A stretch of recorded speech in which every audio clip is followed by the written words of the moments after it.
রবি ঠাকুরের পাগলা ভাই, তৃতীয় পর্ব।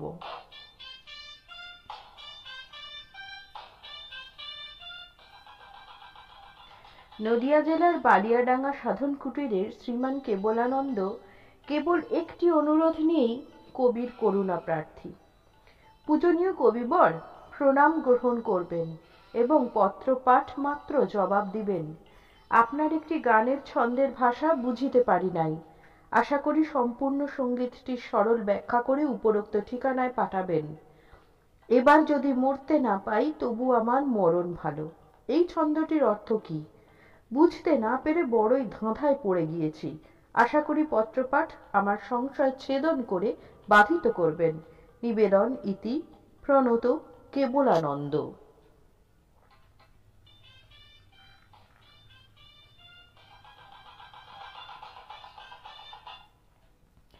এবারে পত্রদাতা জীবন কুমার পাল, কেয়ার অফ অনাথ বন্ধু পাল, ঠিকানা পোস্ট অ্যান্ড ভিল, ভোজেশ্বর, জিং, ফরিদপুর। তিনি 24/4/20 তারিখে 24/4/40 তারিখে টু বিশ্বকবি শ্রী রবীন্দ্রনাথ ঠাকুর স্যার এই সম্বোধন করে রবীন্দ্রনাথের একটি মনোবাঞ্ছা পূর্ণ করার প্রতিশ্রুতি দেন। এমনিতে রবীন্দ্রনাথের লেখা তো কেউ ছাপায় না, পালমশাই তাঁর কাছে কিছু লেখা পাঠাতে বিশেষ অনুরোধ জানিয়েছেন। তিনি লিখেছেন, সম্পূর্ণ অপরিচিত হলেও আজ একটা আবেদন নিয়ে আপনার নিকট উপস্থিত হইলাম। আশা করি বিফল মনোরথ হইব না। দয়া করে অদৃষ্টের ফের নাম দেয়া একটি ছোটখাটো ফুলস্কেপ কাগজের 2-3 পৃষ্ঠা ঔপন্যাসিক গল্প লিখিয়া পাঠাইবেন। আর আপনার চয়েস মতো একটি কবিতা, ছোট বা গল্পও তৎসহ লিখিয়া পাঠাইতে সংকোচ বোধ করিবেন না। আশা করি আমি একজন IA পাস স্টুডেন্ট, সেই স্ট্যান্ডার্ড মতোই লিখিবেন। যত সত্বর পারেন নিম্ন ঠিকানায় 2টি গল্প পাঠাবেন। ইতি সঙ্গে 1 আনা স্ট্যাম্প দিয়া দিলাম। 20 বৈশাখের মধ্যেই পাঠাবেন।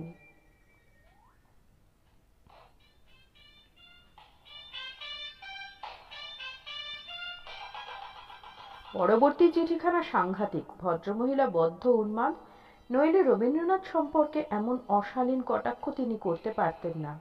বহরমপুর থেকে 7ই আষাঢ় লিখছেন, প্রিয়তম নাথ, তোমার চিঠি পেয়েছি। এতদিন পরে যে এ দুঃখিনীর কথা মনে পড়েছে তা আমার সৌভাগ্য। তবে আবার রাগ করব কেন? আমার দিনগুলো যে কিভাবে কাটছে তা যদি তুমি একটুও বুঝতে পারতে, তাহলে অন্তত একখানা পত্র লিখতে এত দেরি করতে না। যাক, তোমার শরীর আজকাল কেমন আছে? এ বাড়ির সব খবর ভালো আছে। তোমার ছেলে ভালোই আছে।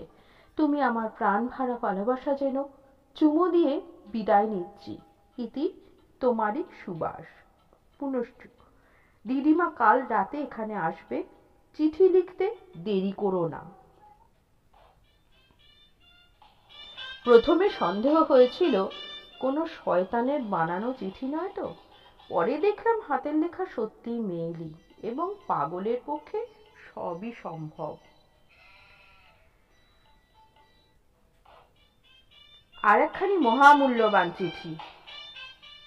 পত্রদাতাকে শুধু চিতগ্রস্ত বললে উচিত মন্তব্য হবে না, তিনি তার চেয়েও বেশি। চিঠিখানা হুবহু তুলে দিলুম। আরিয়া নিবাস, নট এ অরণ্য নিবাস, 28/2/40, night 11:15 PM.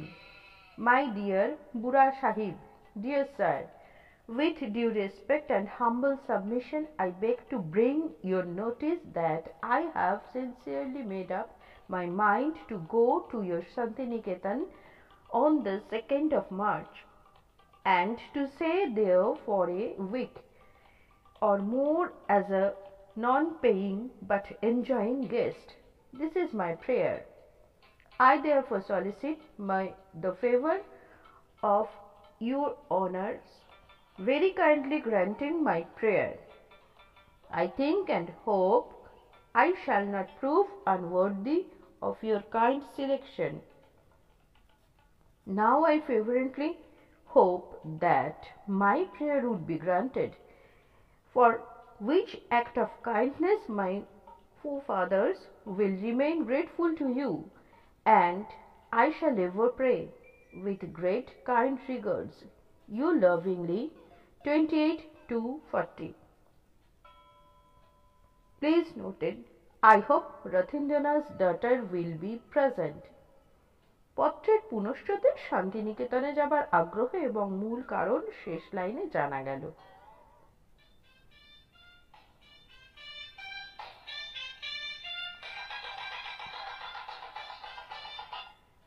68 B Jatin Das road, Kolkata থেকে 1939 সালে 23 জুন লিখছেন, Maharshi Rabindranath Tagore, in the early part of the November 1938, I had a God vision in which he told me that he was going to remove me to Calcutta and that my family, wife and 5 children would stay in a house by the lake, while I would spend the rest of my life in Shantiniketan building up men for the world.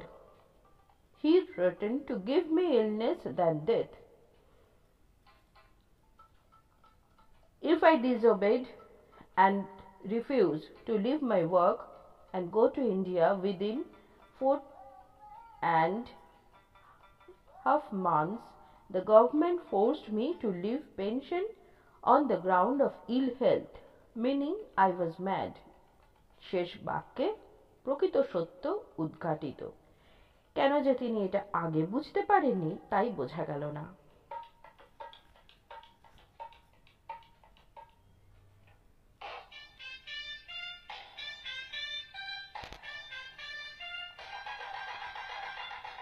দ্বারভাঙার Madhubani থেকে পত্রদাতা আলী রাজা, তারিখ 21/3/38। রবীন্দ্রনাথকে তিনি ধরে নিয়েছেন বেকার জ্ঞানী হিসেবে, তাই এমন একটি বাক্যের ব্যাখ্যা চেয়েছেন যা রবীন্দ্রনাথের কাছে না জানলেই নয়। Dear sir, I shall be highly obliged if you write me the explanation of I was born without knowing why, I have lived without knowing how, and I am dying without knowing why or how. এই চিঠিটি সম্পূর্ণ পড়তে গেলে আমার শ্রোতাদের আর ধৈর্য থাকবে না, তাই চিঠিটি এইটুকুই পড়া হলো। 25/3/39 তারিখে ইম্ফল থেকে ক্লাস 5-এর এক ছাত্র কবিতা রচনার রহস্য জানার জন্য অনবদ্য একটি কাব্য পাঠিয়েছিলেন কবিকে।